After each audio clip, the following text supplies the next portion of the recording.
Welcome back to Gold Derby. I'm Christopher Rosen. I'm joined by Joyce Ng, and we're talking about the Emmy Awards ballot still. And Joyce, I think we're going to focus on the guest categories this week because it's so much fun because there's so many big names who are maybe going to get nominated for an Emmy for appearing for 5 minutes on a show I or mean, hosting Saturday Night Live. these categories are the most prone to name checking and laziness, as we've seen with nominees and winners. So So I'll give you a couple. Let's start with the guest actress in a comedy, which I think is I just said before we start. It feels like it kind of really takes a dip after like the first few, but we've got Maya Rudolph for Saturday Night Live. I got her winning. I'm sure she'll get nominated. I mean, she won last year, so Seems and likely that she would win again. yeah, and that was I really felt like, with like Kamala being announced as like Biden's like running mate, that like really propelled her to win that, and also voiceover for Big Mouth last year. Yes.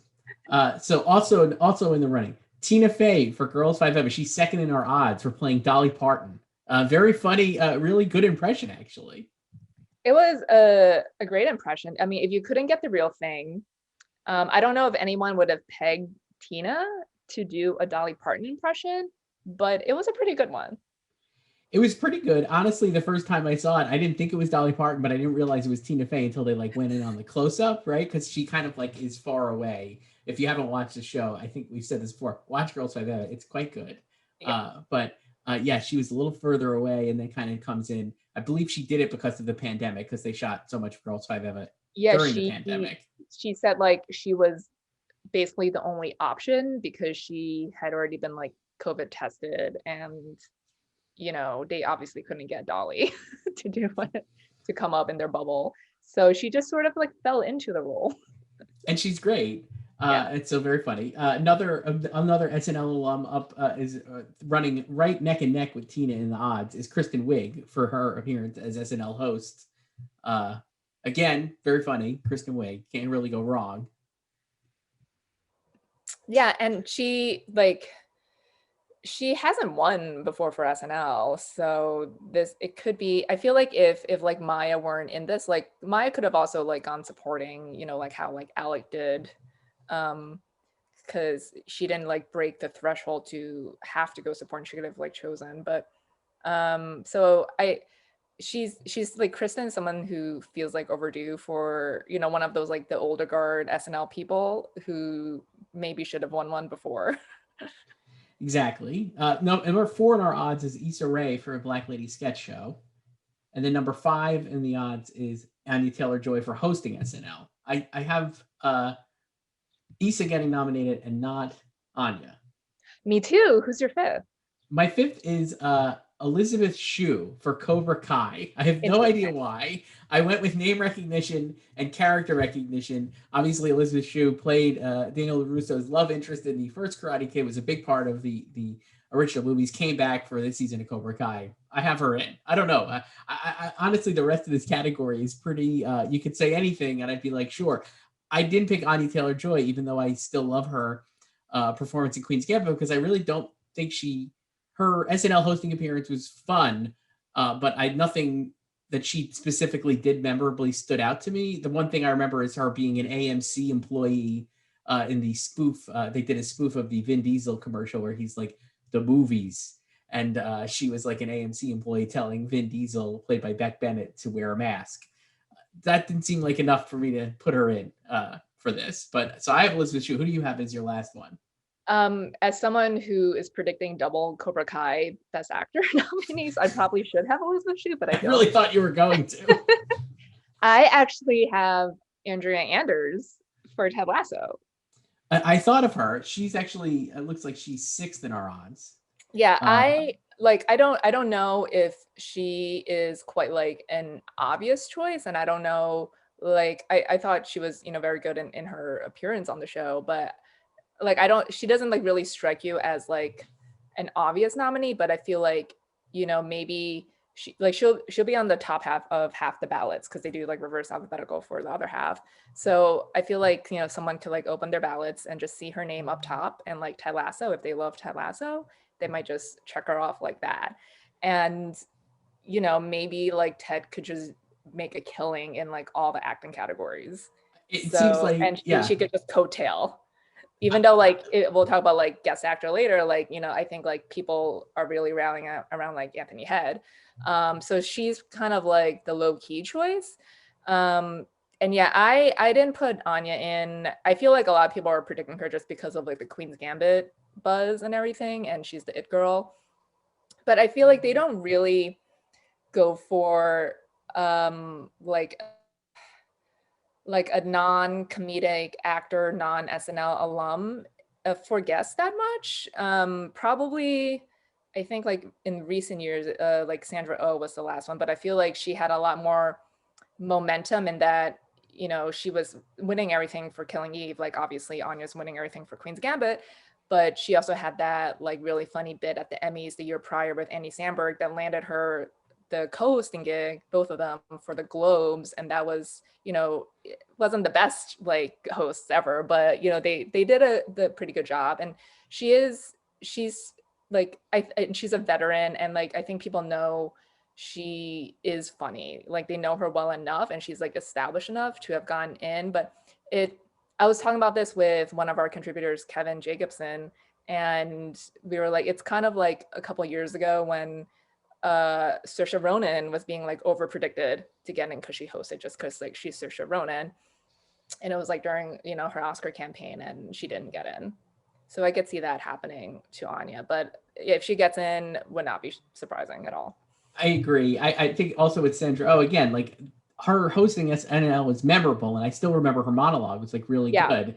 And like again, Anya Taylor-Joy was the season finale, so it was very recently, and it's like completely out of my mind. It's like specific segment or, you know, sketches or whatever. Yeah, I'm not an SNL watcher, so I basically just watch like the clips the next day, like whatever like people are talking about basically.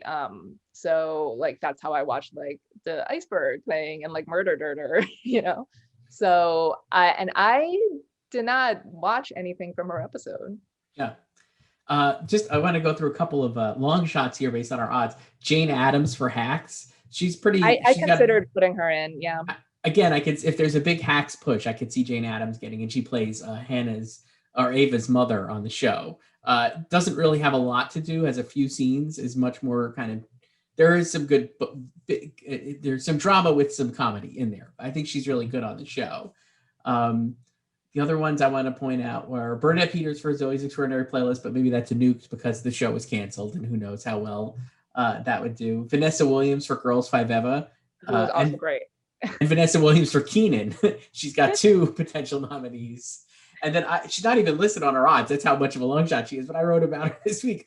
Laura Benanti, who is somehow eligible for playing Melania Trump on Late Show with Stephen Colbert. I don't know why. Again, like I'm like reverse alphabetical. Maybe she'd be up there, and maybe people would like it. I think that's a really great impression. I think if she was an SNL contributor, she would be much more considered because like people take the SNL bits seriously. But her impression of Melania Trump, she did over 4 years on Colbert's show. It's a hilarious impression. It's really good. And I'm like, you know, the episode that she's up for is her finale, where they did a whole big musical number through Times Square in the middle of January when like the coronavirus was really at its peak. So they had to like do a lot of, I believe, you know, like testing and all these different hoops to jump through to make it happen safely. Very funny bit. I don't think she'll ever get nominated, but if I was doing it, I would not. If I was a voter, I would nominate. Yeah, I would pick her. She's really funny, and she's great on the show. So as Melania Trump, so that would be my pick. But that's guess any others you want to flag here as like a potential. There's Candace Bergen for the Conners. Yes. You know, she had some Oscar buzz. She did for Let Them All Talk. Never materialized, but she was really good at it. Susan Sarandon, and some big names here. Yeah. America Ferrera for her guest spot for Superstore, which has never gotten any Emmy love. I would have picked her, but they have obviously historically ignored that show. Yeah. And I feel like they will continue to do so. But it would be very nice. She's obviously a big part of Superstore's success, and like having her appear after she had left the show for that, I think it's good. So yeah, this is probably her best shot of getting in because it's in guest and not in lead actress. Yep. Let's do guest comedy actor. So Dave I mean, Chappelle, speaking of SNL, just you could fill out all of SNL. Dave Chappelle as host of SNL has got the top odds. You mentioned Anthony Head, he's second. I have both of them getting in. Dan Levy as a host of SNL, third. I have him also getting in. And Ray J. Jean Page, fourth as a host of SNL. I have him getting in too. The other potential nominees, Chris Rock for SNL, which I think could happen because he had both his hosting appearance and while I'm sure it's not his episode, he did appear during the finale. Morgan Freeman for playing himself on the Kaminsky Method. Aziz Ansari for Master of None for his 2 scenes. Daniel Kaluuya. Bowen Yang for Girls 5 Eva, who's hilarious on Girls 5 Eva, actually. Jim Carrey for SNL, not as hilarious as Bowen Yang. No offense to Jim Carrey. He left pretty early. Yeah, his Biden did not really work, I don't think. Alec Baldwin for SNL. And then here's mine. I have actually Adam Driver getting in for playing himself on Last Week Tonight. Another complete long shot. The Adam Driver, John Oliver campaign. I am. He appeared on Last Week Tonight after a season of John Oliver doing a runner of Adam Driver where he was like had these weird sexual violent fantasies about Adam Driver like crushing his throat and stuff. They finally had Adam Driver FaceTime in the finale, and it's such a good bit because Adam Driver seems legitimately mad and either maybe was and like is a really good actor. It's probably that he's a really good actor. So who do you have here, Joyce? I'm assuming you have the top 4 like that are odds do. I don't actually. Wow. I have Dave. Yeah. Anthony, Dan, and then I have Morgan Freeman. Wow, Kaminsky strong. Yeah, I mean he's actually like his bit. I don't know if you've seen it. Like he plays himself, like you said, but he basically does this like masterclass spoof. And then there's like another extended scene of him filming a fake TV show scene with one of Michael Douglas's students, and it's like this whole like runner. So, and I could just see him being a name check. So, I mean, why not?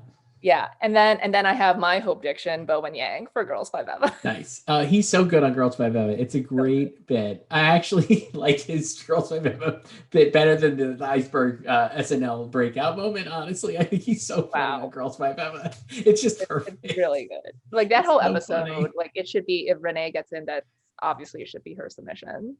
It's so good. Really funny. Very very strong. So I'm under predicting SNL here. Nice. Like they could completely take over the category. But I don't think they've ever had 4 slots if it wasn't like an extended slate like 6 or 7 people. Right. I don't know. I have to look that up. Because last year they had 3. Oh, I think 2 years ago they had 4, but I think that was also 7 people. Because they had like Matt Damon and De Niro getting in. So I'm not gonna, SNL always oversubmits male guests and very few female hosts. I know everyone's mad about Adele, but maybe she just didn't want to be submitted herself. We don't know that. We don't know. So yeah, I think you said like we have like 4 of the 5 slots right now being SNL, and I can see it being 3. I think 4 might be a stretch, especially considering I don't think you could really pinpoint like 4 like super memorable turns. Like at least like with like Matt Damon and like De Niro, you understand why. Right. Like I don't know if like you would really see the same about like Chris Rock or even like Reggae John Page.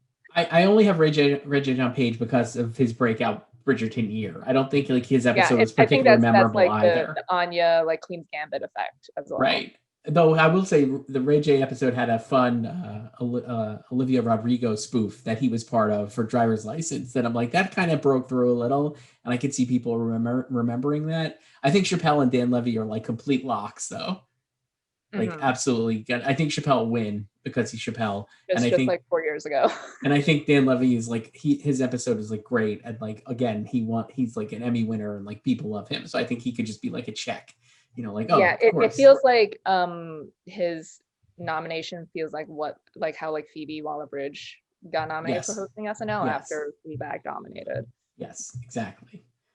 So let's go now to the drama guest actor or actress. I'm sorry, which ladies first. This one is fun. So I'll just read our top. Alexis Bledel for The Handmaid's Tale is a runaway pick here. Felicia Rashad for This Is Us. Rosario Dawson for The Mandalorian. McKenna Grace for Handmaid's Tale. Claire Foy returning for The Crown. And then Julia Louis-Dreyfus is after that. I have actually Rosario Dawson missing. Because I really wanted Julia Louis-Dreyfus to get in. So my picks are Bledel, Felicia Rashad, Claire Foy, who I actually think could win, honestly. I think she could win too. McKenna Grace, who I actually also could see winning because I think her performance on Handmaid's Tale was like really very popular. Like she really popped, I felt like, in the season. And then Julia Louis-Dreyfus for Falcon and Winter Soldier, clearly the best part of Falcon and Winter Soldier. So those are my 5. Easily, that walk alone. And while Rosario Dawson I thought was cool on Mandalorian, again, like she's in the one episode, it's fine. You know what I mean? I'm like, I was like, it's totally fine. If she can get nominated, she definitely looks like it's a great like physical performance. But I don't know. I don't have her in. How about you? I have Alexis, Felicia, Claire, Julia. I do have Rosario. I don't know, like with The Mandalorian having done so well last year, which no one expected at all. I don't know. I could see it like doing even better this year and even like exploding the acting categories because it's so bare bones this year with acting. And with Handmaids, it's like sort of the reverse because last year, it lost Best Actress, or Elizabeth Moss wasn't even nominated actress. And like I know like fans really love season 4. Yes. And I guess the show is at an age where the Emmys could just start to move away from you, and once they do that, it's hard to regain their love because they just like move on to other shows. They have like new shows, or just maybe someone or another show was just like the bigger show that season, like The Crown, which is also in season 4. And yeah, like I don't know if I can get back into writing. So I feel like the people who love McKenna Grace are the fans who have seen the show. So I guess my question is just like, have enough voters been watching it? Right. And will they and like to like Hammy's benefit, like it dominates this category. It won 3 years in a row until last year. With Cherry Jones, who was nominated over herself because she could have been nominated twice for Handmaids and Succession, but she won for Succession. So I could see McKenna getting in. So I guess I don't know, maybe I'll put her in later on, but I could see like Mandalorian stance just checking out Rosario Dawson. I mean, I can see that too, to be honest. Though she does have a lot of in-show competition, right, from other Mandalorian people on the ballot, including Amy Sedaris, Ming-Na Wen, Katie Sackhoff. They were all pretty. I mean, like it's a good cast, like so. But she does have the most memorable character and like a famed Star Wars Rebels character, I believe, right? I'm not super up on the animated spin-offs. I have to be honest, of the Star Wars world. Well, she's she was good. Not probably getting nominated here. No, yeah, this is good. All right. So any other people you want to flag here? Let's see. Well, why don't we talk about Claire Foy? I mean, like, can she actually win? She's in it for 5 minutes, basically. It's just at the beginning of the episode. Flashback to Queen Elizabeth giving this great speech or whatever at the time. And it's like, oh, look, I was like, wow, look, there's Claire Foy again. Like, I was like, this is not old footage. They actually got Claire Foy back to play Queen Elizabeth as a younger version. Love the continuity of it. And she's great. She's Claire Foy. So I don't know. I could see her winning, honestly.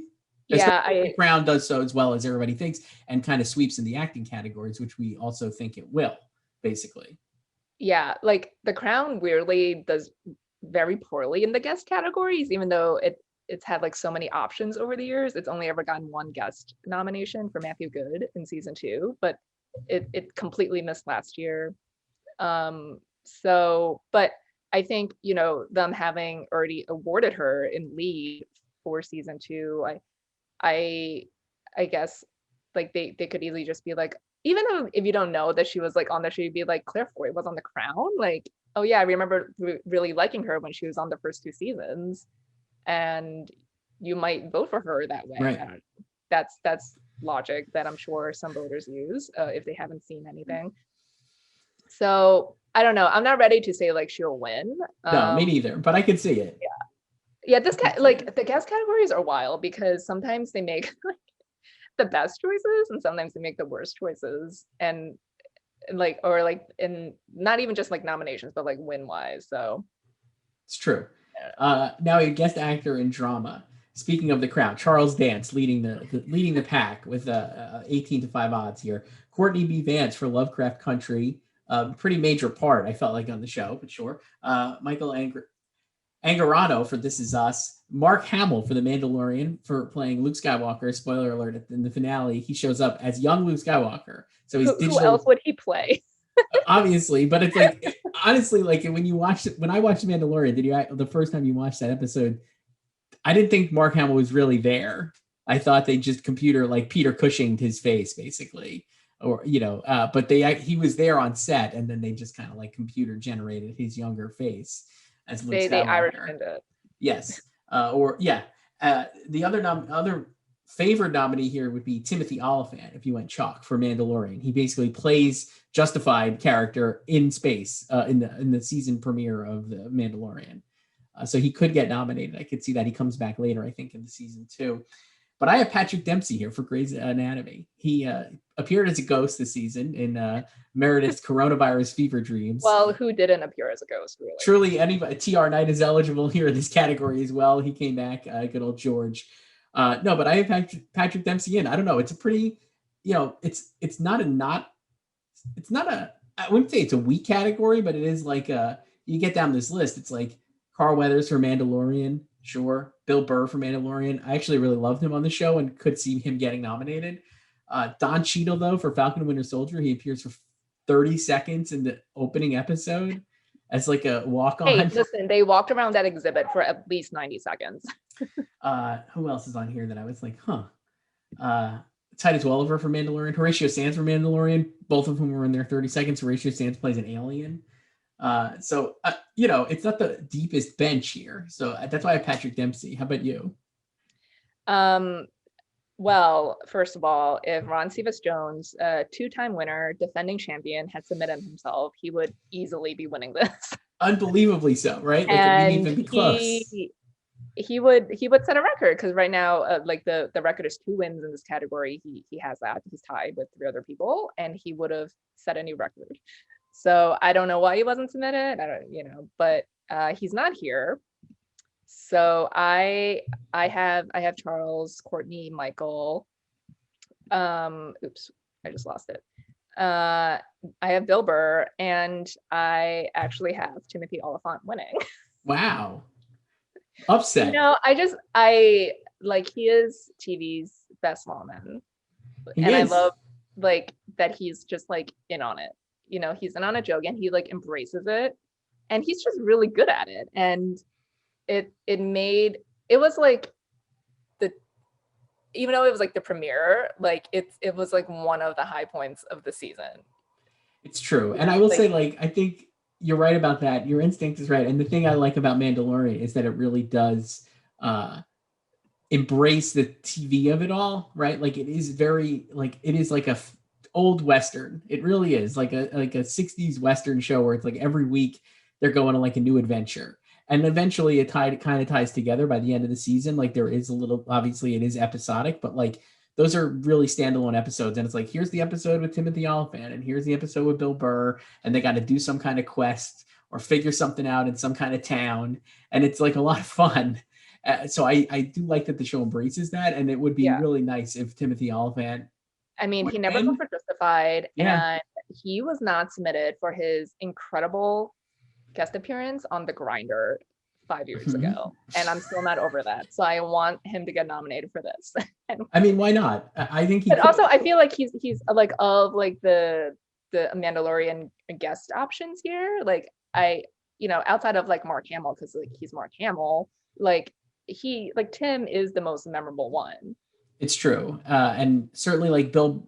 I wonder if a guy like Bill Burr feels too much like a cast. You know what I mean? Like the thing is, like a lot of these guys, maybe it doesn't matter, but I'm like, he does feel like a cast member, like some of these people, even if they're submitted as guests.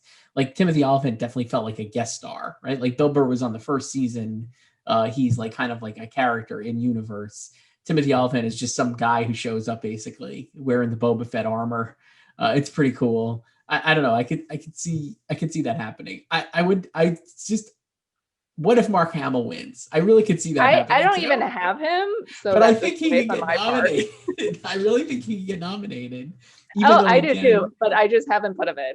I'll probably put him in on like July 12th. Yeah, but... you got to. But I mean, like, he's Mark Hamill playing Luke Skywalker. I don't know. I could see him getting an Emmy for that. That would be pretty fun. That he obviously never won any kind of like Oscar for playing Luke Skywalker, nor should he have. But you know, there he is with an no offense. Just like I think even Mark Hamill would be like, I don't think I probably should have won an Oscar for playing Luke, but like it would be cool if he won an Emmy. Why not? So yeah, I don't know if like he would actually win it, but I could definitely see him getting nominated. I think he can get nominated too. So those are, and I don't know about like the Patrick Dempsey of it all. I don't know. Well, look, he never got nominated for Grays. But that was also like 15 years ago at like the height of Grays, when like Sandra Oh and Chandra Wilson were getting nominated every year. Tyra Knight got nominated. Katherine Heigl won. It's like kind of nuts that he never got nominated. Yeah. I mean, Ellen's never been nominated. No. And the way he left, I mean, definitely the backstory about how he left the show is so like juicy and gossipy, right? Because he had like a big contract that he signed and then they just killed him off. And it kind of felt like, if you read between the lines of like his exit interview at the time and stuff, he was maybe not totally which, as we referenced last week, was spoiled by EW. Right. I wonder how much he was like taken by surprise by the ultimate like exit of his character. And then for years there was like a lot of rumors that whatever, like Ellen Pompeo's talked about how she didn't get paid as much as he did, and like kind of really had to fight for that pay equality, especially because she's like the lead of the show and he was not, and her name is on the show as Meredith Grey.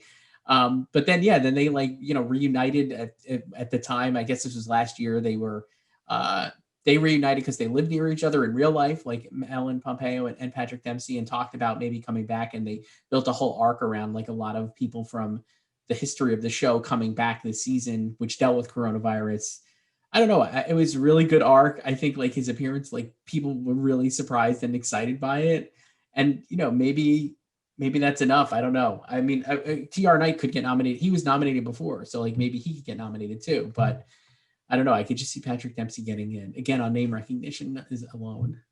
Yeah, I mean, there's definitely a lot of McDreamy stands and people who are still upset that he died. Yeah. So, but I guess like how many of them are in the Academy?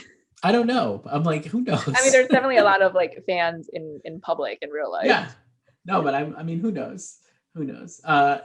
So those are all added to the prediction center, and so are animated program competition. We don't have to go through these. I just wanted to, before we go, let's talk.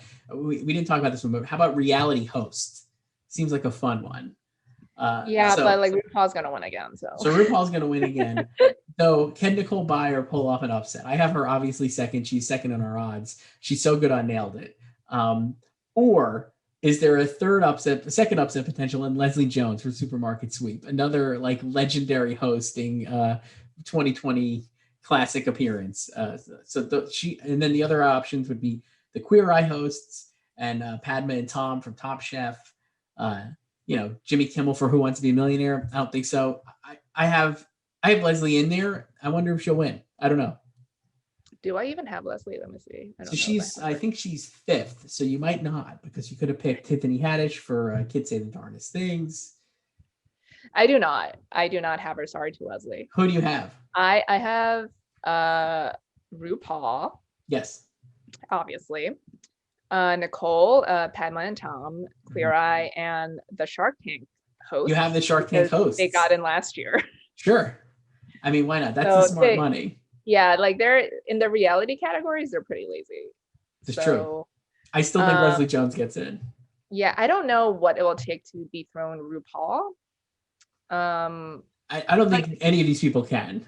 It's just weird because remember when like the first 4 years of this, like Jeff Probst won and then they were just done with him completely. Like not even nominated. And then they went through like Tom Bergeron, who deserves more than one because he was a very good host on Dance with the Stars. And then like You didn't think Tyra Banks did a great job filling his shoes this last year? There were a lot of snafus this past season on Dancing.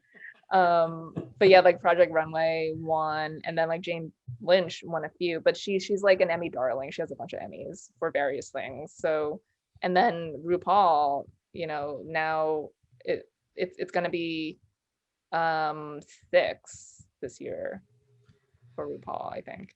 Wow. So, and like, Drag Race just keeps winning competition series.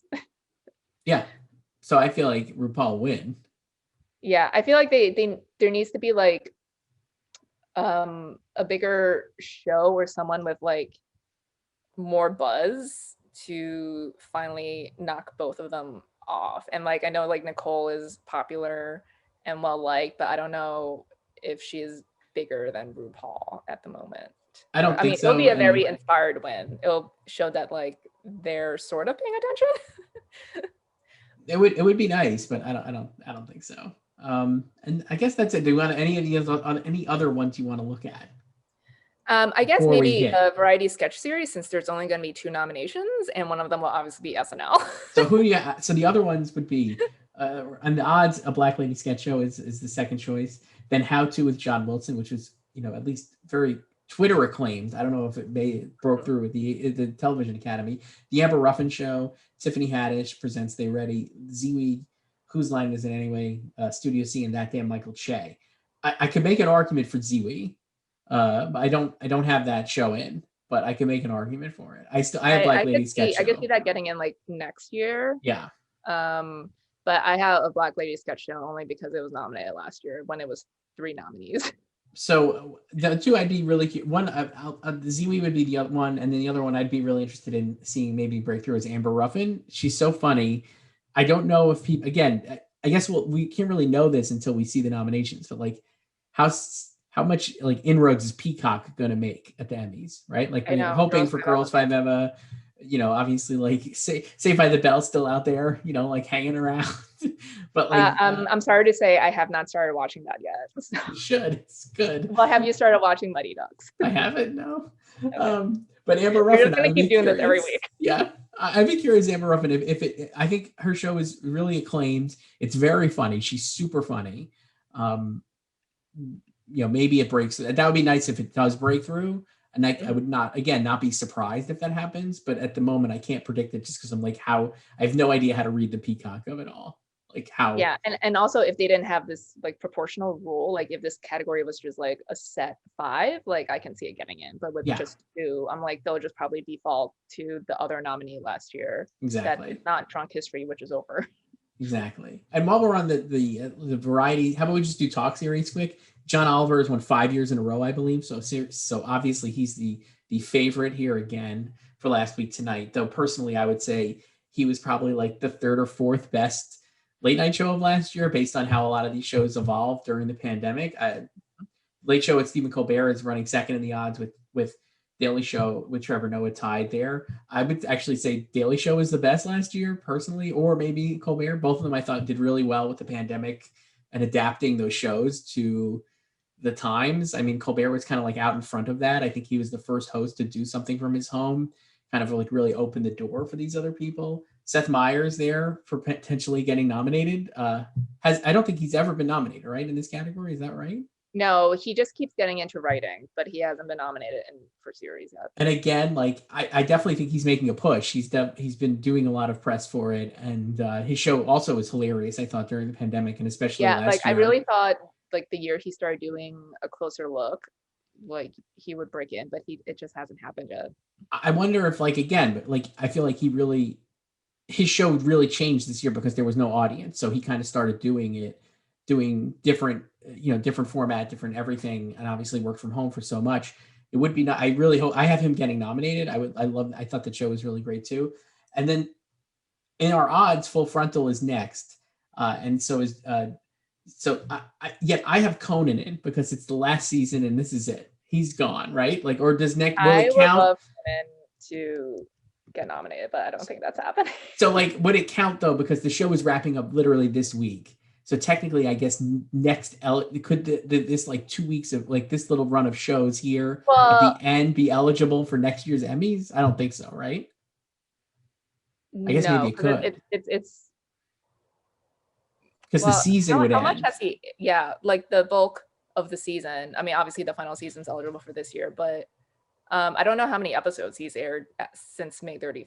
Probably like But 10, right, or I don't even something. think like they would even bother submitting it. So that's why I have him winning, getting nominated here. I know it's a long shot, and no one really watches the show, certainly, and it's only been getting buzz this week as it's kind of wrapping up. He just I mean, went we had one viral. last Mac and Me clip. Yeah, one last Mac and Me quick this week. He got high with Seth Rogen. That was the other viral clip. I don't know. Maybe it's nostalgia for like Conan's, legendary late night run, but I have him getting nominated. That said, Full Frontal would be a very deserving nominee here as well. Yeah, like I think they'll probably just nominate the same 5 again from last year. Like last year was also Jimmy Kimmel Live, which I think that was like its only nomination, if I'm not mistaken. So I could see them doing that again. I would love it if Conan got in as like a farewell nod, and like his show is good. Like no one watches it because it's on TBS, and he's also like, speaking of adapting during like COVID, like he's been adapting his show for years, like pre-COVID. Like they cut down from an hour to half an hour, so he just had like one guest, and it's just like a long chat with them for like literally the entire or like 20 minutes because he does like a monologue. And he I think he eventually started doing shows at a club once it was like safe this year. So, and he like Conan, like the TBS show got in its first year because that was after the whole drama with the Tonight Show. So I think that was sort of like a sympathy vote, but it hasn't gotten in since. And like I said, like people don't really talk about it that much, so I'm wondering if anybody will care. But so I have that. The other option, another great nominee, though I don't expect it, would be Jesus and Miro for their late night show. Like they were great during COVID too. So funny. But I'm wondering if it ends up just going chalk, then like they probably won't get. It's like it's not a new show, but it's like newer, right? It's not like So I don't know. This is a surprisingly deep category. Like you mentioned, like Jimmy Kimmel has like 30-1 odds here in our thing, and Kimmel was also really funny during the pandemic. He did it from like his pool house or whatever. He did a lot of good Trump material. I thought he got so under Trump's skin that like he wanted him investigated or something. That was this week that came out. So I don't know. All of these shows have their pros. And he hasn't been nominated for years, but like Fallon, like I think he was really like the first one to really like perfect the at home show, because he has a slide in his house, and like his daughters and his wife were part of his shows too, and like people really love that. But I think like they haven't touched him in years since he ruffled Trump's hair. Yeah, he had a tough, I thought like he definitely had a little bit of a pop last year. I think people like started like coming back to it. Then he got like, they resurfaced that old Chris Rock impression that he did, that he had to like apologize for because he was obviously in blackface. Jimmy Kimmel had that too last year. So both of those shows had their own reckonings, but I think there was the public consensus around Fallon is not as negative as it was maybe like from when he ruffled Trump's hair, though I still think that is a residual thing that he has to deal with. So who knows if he'll ever get nominated there again? I don't know. Yeah, he's probably. I think he'll need like a really big like Renaissance season to do it, and I don't really know if this was the one, but I think he got back. He won over or won back like a lot of fans this past year with the at home shows. Yeah, for sure. And I mean, like he still again like still gets the celeb guests, and they're still like showing up. It's the Tonight Show. Yeah, you're not going to not go to the Tonight Show. But yeah, hopefully this is the year for Seth Meyers getting nominated. And we'll see. I mean, Last Week Tonight, I think if it wins, it would be like the most obvious thing because it just keeps winning. And I think like... Again, super lazy in this. But I'm like, yeah, I'm just like, of all the shows that had a like... I don't know. I feel like there has to be some kind of acknowledgement of the degree of difficulty of shifting during the pandemic. And like, with the exception of being done in his house without an audience, nothing really changed about the format of Last Week Tonight. It's always John Oliver doing a bit, like a lengthy like speech / monologue about a certain He's always topic. at his desk. He's always at his desk. He had like, obviously you have to maybe change the delivery because he's like used to like people laughing in studio, but like the show itself was very much the same. You look at like the Daily Show completely redid its show, right? Like it's like Trevor Noah, like in a corner of his house or whatever. It's all of those shows did very similar things, like, you know, changing the way they do guest interviews, changing, you know, the types of material they even do. Like I feel like Trevor Noah definitely got more, you know, like I think he really found his voice this past year, whereas like again, like John Oliver has been doing that same stuff for years, right? Like, and Trevor Noah I think really changed the way he did it. Colbert I think really changed his show a lot. So I hope they're not lazy, but like who knows? We'll see. I guess. They probably will be lazy. I mean, I guess the question now is like, how long will his streak go on for? Because this would be 6, I think. I think 6 or Letterman had 6 like throughout the 90s, and then obviously Jon Stewart won 11 times. So I mean, like it could just keep going, like you said, like they could just be like, yeah, the show is. I mean, nothing like we like saying all that, like none, like it's not like the show got worse, right? It's the same show. He's just doing this. It's not a knock. It's just like it's the quality is still the same. So it's like, no, has one of these other shows stepped up enough maybe? And then like eventually, like him. You know, even like Jon Stewart got tired and like he stopped going to the Emmys. Right. So who knows? Joyce, this was fun. Next week we'll go back to maybe the main categories, but why not like spend a random June day? Be our guest. Yeah, that's good. Be our guest. That's good. All right, Joyce. See you later. Yeah.